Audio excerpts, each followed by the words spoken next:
My name is Coral Barcenilla. I'm part of the University Lyon partner, and we've been involved in one of the work packages of the master project related to the design and validation of biopreservation strategies for meat products based on the use of lactic acid bacteria.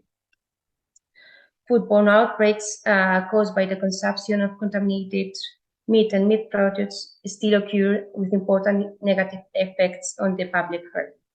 Listeria and Salmonella might sound familiar, as they are two groups of bacteria that can originate zoonosis associated with the consumption of meat products. For example, Listeria pathogens is a cause of major concern, as it has the highest fatality rate in Europe among the rest of bacteria. This, together with the increasing rejection of consumers against chemical additives or the demand of green label alternatives, has promoted the development of new strategies for the preservation of meat products.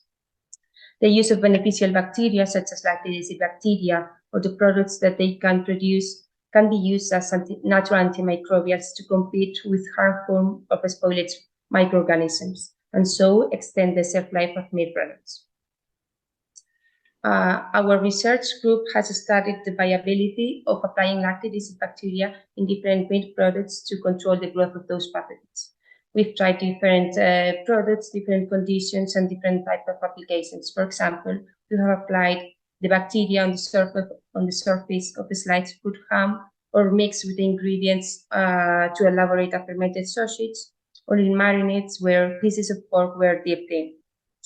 To evaluate the effects of this application of lactic acid bacteria on the products, we have evaluated different parameters such as the bacteria present, the color and texture parameters, if any important acidification occurred in the products, and also a sensory panel evaluated the final product.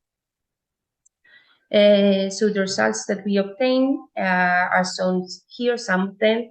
We can see the growth of Listeria and Salmonella during the ripening period of a fermented sausage, and we can see that on the last day of the ripening, while there's still high counts of both pathogens, as we can see with the darker lines, when the lactic acid bacteria were applied in the product, we can see that those pathogens were reduced, as we can see with the light lines.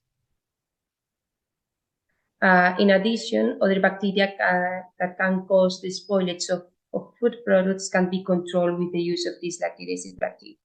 Procotrysterum spacta, for example, is a well-known spoilage microorganism that grew spontaneously on two experiments performed in a fermented sausage and in cooked ham.